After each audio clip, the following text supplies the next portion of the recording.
Greetings and welcome back everyone to another lore video here. Today I wanted to go over the two new lore pages that we've received within week 2 here of episode Echoes and go over their implications, the excitement that I have that we were pretty much spot on with our theory here on the channel, and that we were able to break it all the way down to what exactly is going on and get some more context as to what happened, and finally put a name to the conductor who has been terrorizing Saint up until this point, and even discuss why Saint might be the problem, why Saint is the focus for when we continue the story here next week. So, I am going to try something a little new on this video. Let me know how you feel about it. It's going to be throughout the lore page reading, and just kind of give me your ideas, give me your feedback, and let me know if you'd rather me leave it out or continue to use it in videos moving forward, and maybe we can get some influence onto Mr. Bife to do the same as well with some of these readings, because I know it can be quite fun here and there to have some interactions with other content creators. But first and foremost, let us have our excitement for the moment. Let us take the moment as we can. We were spot on. The theory that I had that Maya is the conductor, and what has happened is when the Echo crashed through Nessus, the power has awoken, or at least influenced, those scientists that we left after that Grimoire card way back in Destiny's history, where we took the fractured simulations of these scientists that the Vex Goblin took while Maya and her team were examining it, and took all 227 copies and uploaded them into the VexNet. They felt the Echo fall. They all tried to go to it because it was the one thing that was familiar to them, and it was the one new thing, and as the scientists they are with the Ishtar Collective, they knew they had to do something with it. They had to research it, they had to try and see what it could do. And now, with the 2 pages that we'll read here, we will find out what happened when it crashed and why we are seeing this occur. So, first and foremost, and we got that out of the way, we know for a fact after these pages that Maya is indeed the conductor.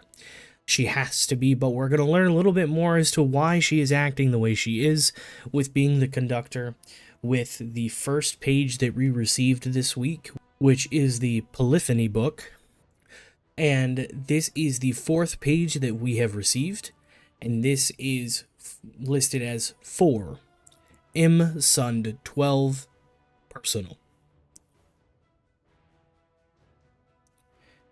003 AS. I am still among the Vex. My 3rd day of reawakening has been the cruelest so far. I've generated a log to sort through my thoughts. This is just too much to take all at once. My ability to focus is strained with a shrill and immediate grief. My heart lived in my beloved's hands. How am I supposed to comprehend that this isn't just absence, but death? There will be evidence, histories these meticulous machines would have catalogued. I will find evidence that I was am missed. I know what I must do. The primary query continues. 008 AS. After 2 days of requesting authorization, the Vex finally granted me access to their historical records of Earth. I read a term for an era I never knew, the collapse. And indeed, they did. Technological capabilities impacted, hostile combatants occupying the majority of the planet for far too long, invention and experimentation, not related to paracausal power sources, halted for centuries. It seems humanity was huddled together like wet kittens, the cramped and stifled survivors of monumental destruction. I read the records as if they were about some other civilization's primitive past rather than my own. The Vex documented it all, collected all they could smother their milk with. One human wrote about the day they stood on the edge of an abandoned dam and watched a swarm of small machines spew from an unseen seam in the Traveler, how Nezarek's ships turned day into midnight, how the years that followed hastened humanity's extinction, countries that turned to anarchy then to feudalism, the art and technology we bled and wept to champion abandoned as power grids failed and disasters swelled. Humanity could have kept experimenting and learning, but when Earth died, so too what made them human. They forgot everything we were. 0028 AS. Past events mean little to a threat so preoccupied with iterating on the future. While Vex do not share my interest in history, they have tracked this timeline all the same. There are trillions of alternate versions, of course, and it seems these Vex diligently dispose of those potentialities once a present moment slides chronologically into the past. I've thrown myself into these records. The primary query is in full force. It seems humans have retained none of their virtues or diligence, only resilience through violence. Their numbers have radically reduced, only enough to fill a single city. They suffer a supplication of scientific rigor. What inventions have they made? What disease have they cured? Who is better here? Most disappointingly, humans seem to have forgotten the entirety of their history, and instead of something sensible, went and established a junta. Earth is a near total loss. Advanced cities have been replaced over centuries by encroaching overgrowth of native species and the ruin of time. The climate's balance was erased by warlords. Universal democracy has collapsed into military rule, again, for emphasis. Instead of trying to recreate the forms of governments they knew existed, they concluded that voting is for elitist braggarts and empowered a junta. The more I see the mistakes humanity made, the more obvious the solutions are. It is clear that during the collapse they had nothing but terror, empty of anything other than sheer survival. But how insulting it feels to look at what became of the future and only see frightened and frothing dogs.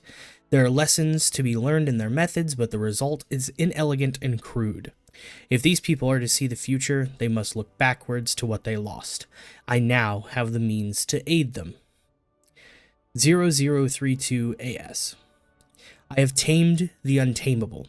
With practice and soon mastery, with a single phrase I can divert the Vex's sea of iteration and death.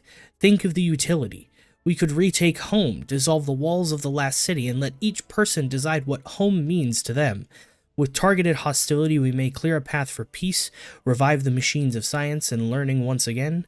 Someday, with technology redistributed from Vex to humanity, every need can be met with any simulation. All it will take is an alignment of interests through measured coercion. It's so simple. And yet, all that must wait. Primary query must be concluded. It is the one outstanding variable. There have been too many false positives. None of them are correct. None. The query is only turning back facsimiles, trick mirrors. I know I'm right, and I will not stop until the primary query stops pulling from false datasets. I can think of little else. We must look backward. I must look backward. I must. Now, with this page, just to clarify a few things, what I believe AS is determining here, or at least putting as an acronym for us, is possibly the indication that we need that Maya has been assimilated into the Vex. Obviously, the start of the page does portray that, but it also seems that she is either referencing Essie's death or Essie's choice to leave Maya and not continue their relationship, their experiments, after all of the trauma and, just awful things that Essie has gone through with Maya's past and what was happening on Neomuna. Furthermore, I think that AS possibly means the day of assimilation, so the day after she has been assimilated, or, something about after simulated, or after something kind of like Anu Domini with AD, but AS. Or maybe awakened state, it's hard to tell. With her saying that she has been reawakened with the Vex, I believe that she has been assimilated, similar to Ashermere. So, now we know of two individuals who have been chosen by the Vex to join them in their crusades throughout time, which are Ashermere, and now Maya. But as we can see, Maya is livid with how the world has turned out. To clarify, when Maya mentions a junta here, the definition of a junta is essentially like a militaristic regime or rule, where it is solely ruled by the militaristic leadership. So she is classifying the Vanguard as a military regime that rules over the city with no consideration for the populace. Now, with that, we see that there is something mentioned that is the primary query. I don't know what this could be at the current moment, unless it is the connection that I have that I'll get into here in a second, but now we know that these queries that have been being run in Enigma Protocol, if you've ever seen those queries in the top left corner of your screen that run underneath the map usually in the radar, then you will know that you've seen query, colon, and then things like Dark Age, Golden Age, and this is exactly what we're seeing. Maya has written in this personal log that she is the one running those queries to try and learn as much as she can about the past. Now, I don't know how much of the present she has been able to see, since like she said, the Vex are so concerned about the future. They are not concerned about history or the past or anything they could not change and cannot change up until this point.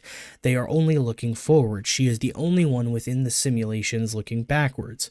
I don't know if that means that she can view the present, as it's not technically history yet, and then maybe she's seeing a different version of Earth as it was and not the current one now.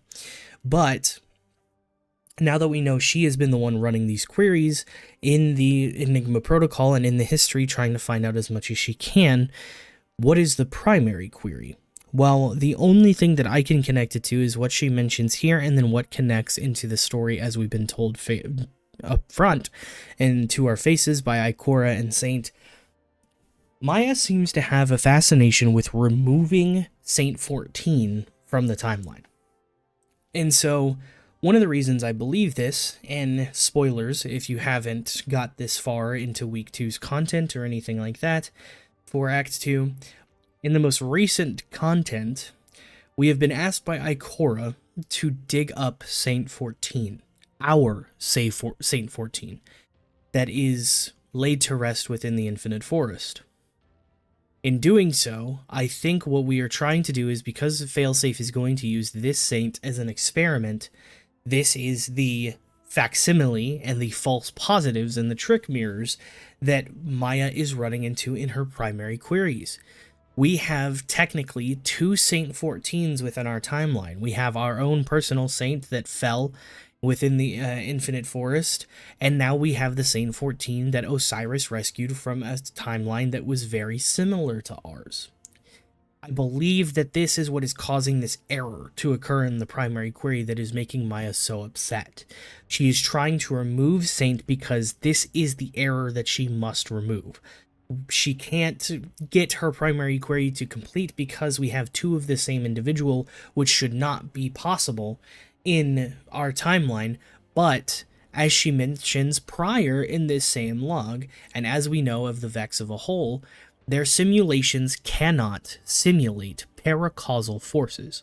The Vex are genuinely unable to simulate paracausality, which is why our timeline and us as the Guardian are so interesting to them, and why they continue to follow us and attack us and try and pop up in every possible corner, is because they cannot simulate us, so they are trying to stop us.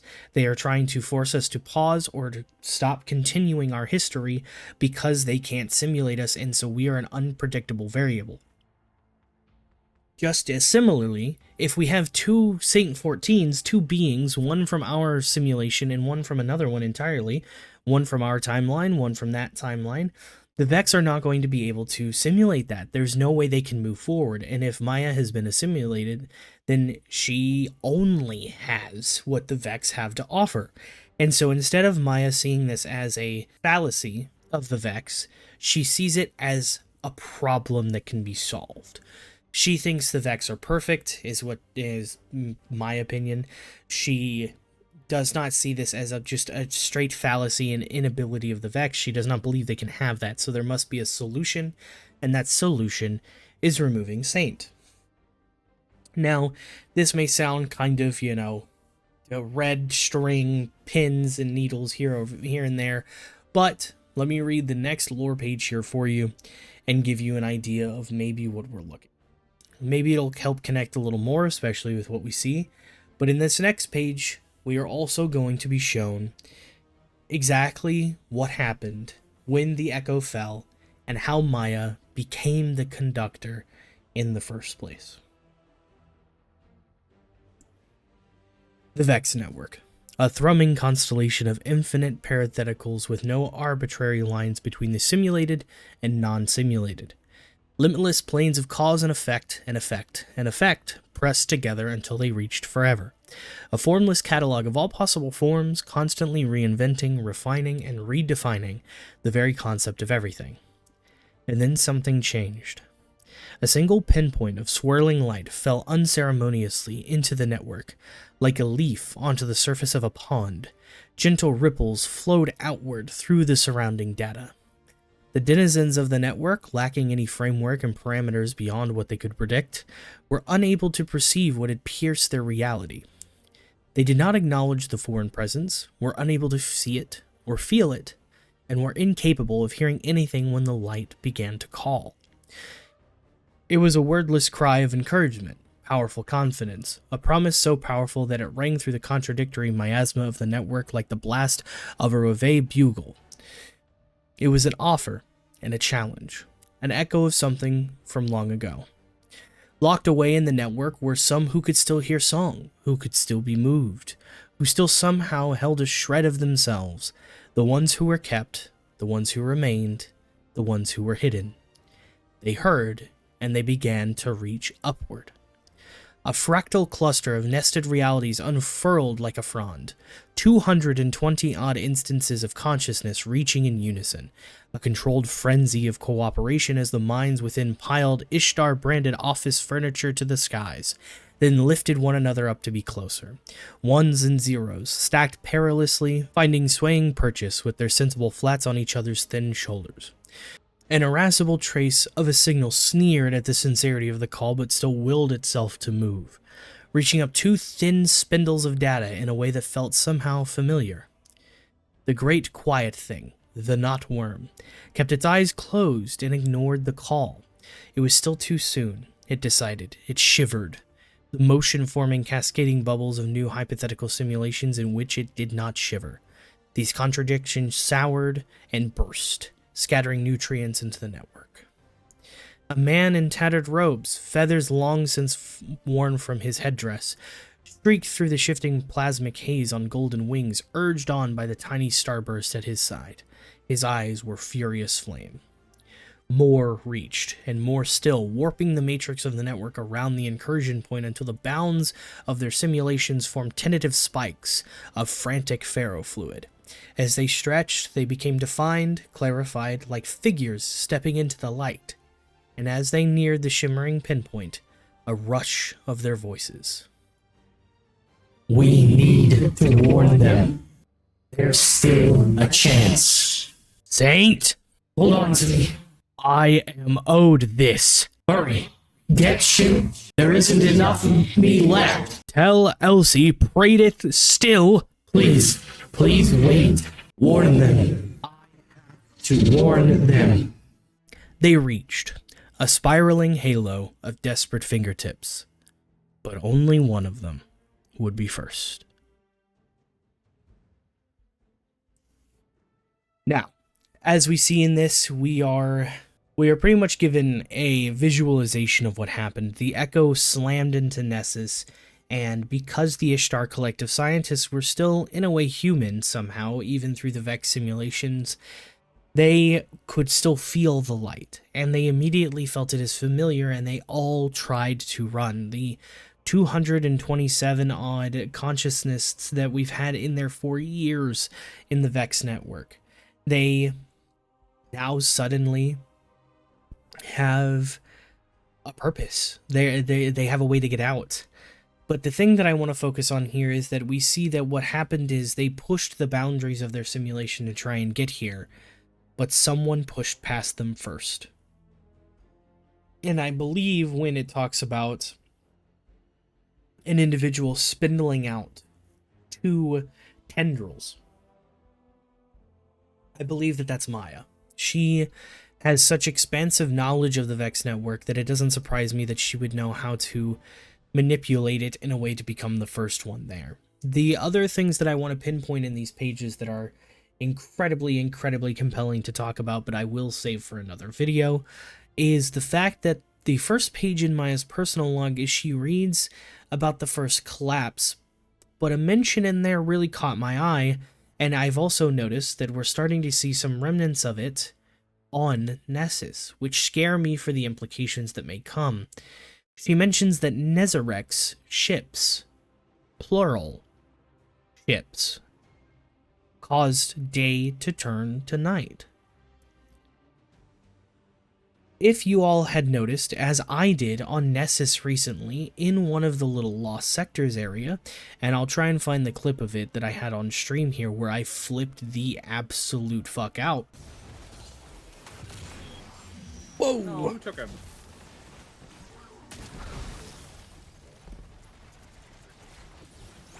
Wait, what the fuck is going on?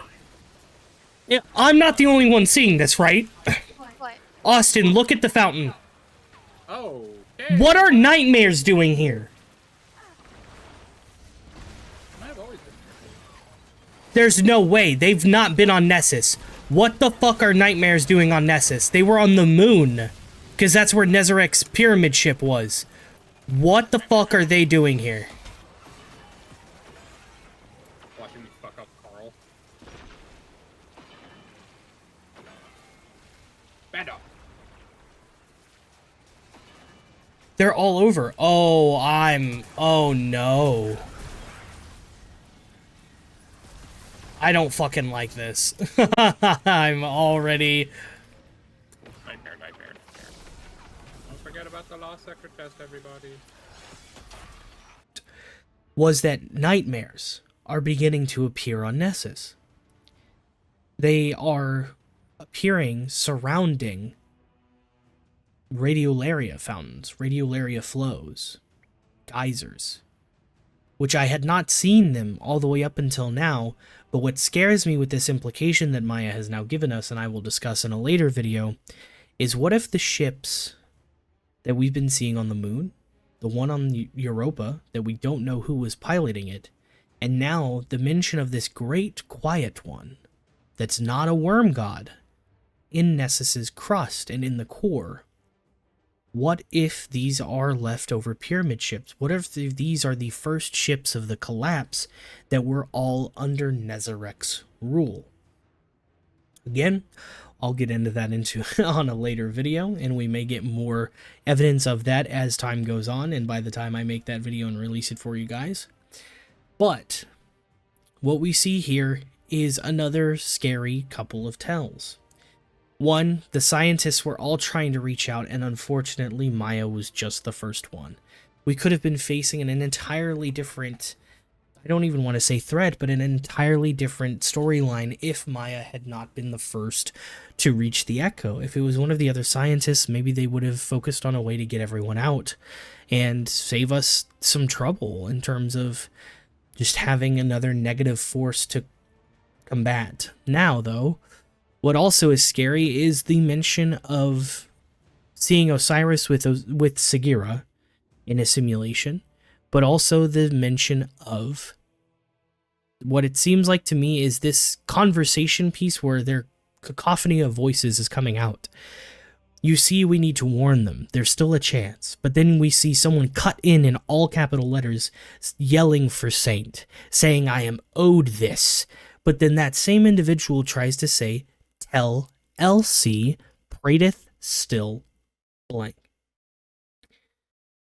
And the only thing that my friend and I, discussing on stream, were able to connect this to was Prateth, the old warlock that we thought was dead because we found them within the Vault of Glass. And we assumed that was their body because it had a faint reading of light energy coming off of it, but there is still speculation that Prateth could still be alive because that Prateth that we found, or assumed that we found, could not just be ours. The Vault of Glass was a vault of memories. It is a storage. And so that could very well just have been a different Prateth from a different simulation that became trapped within the vault, and ours is still alive. And if this is Maya screaming this information and wanting Elsie to know, if Prateth is still alive, some of you may know that Prateth and Elsie had a pretty close relationship. Pradith had seen the stranger's rifle, and Pradith was the one that created No Time to Explain based on her rifle and sent it throughout time. He's the one who actually created the weapon and sent it back through. But if he still lives, as we may see in this excerpt here, why does Elsie need to know? What is so important about Elsie knowing? And I think this mainly ties back to the point that Elsie has been through so many timelines that there is something she needs to know, and it's apparently about Pradith. Where that might lead us in the story, I have no idea. I would love to see some more Exo Stranger content in terms of just interacting with Elsie, talking about more timelines, how she has gone through each timeline herself, how she continues to bounce back and forth, and why she decides to stay in this one.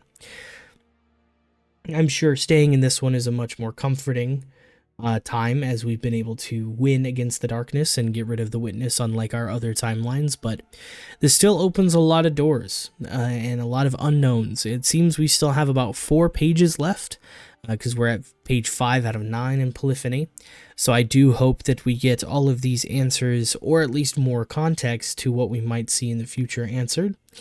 But at least for now, let me know how you guys feel. Don't forget about giving me that feedback on the new little piece I included here for reading out the page, and let me know if you want to see more of that in the future, or if I should probably just keep it to my voice if you enjoy that a bit more.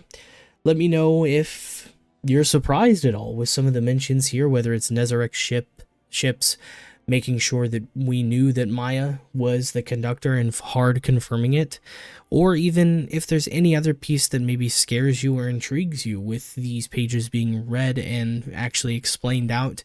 And don't forget in the comments if I missed anything, or if there's some other detail you'd like to include for me to look further on. Let me know. I read the comments all the time. That's how I got corrected on the pronunciation of chirality, but it's a necessary thing when doing content that, you know, some of you will have more expansive knowledge than me to help even break down the Destiny lore. So I hope you guys enjoyed this video. Leave your feedback down in the comments, and I will see you guys in the next one.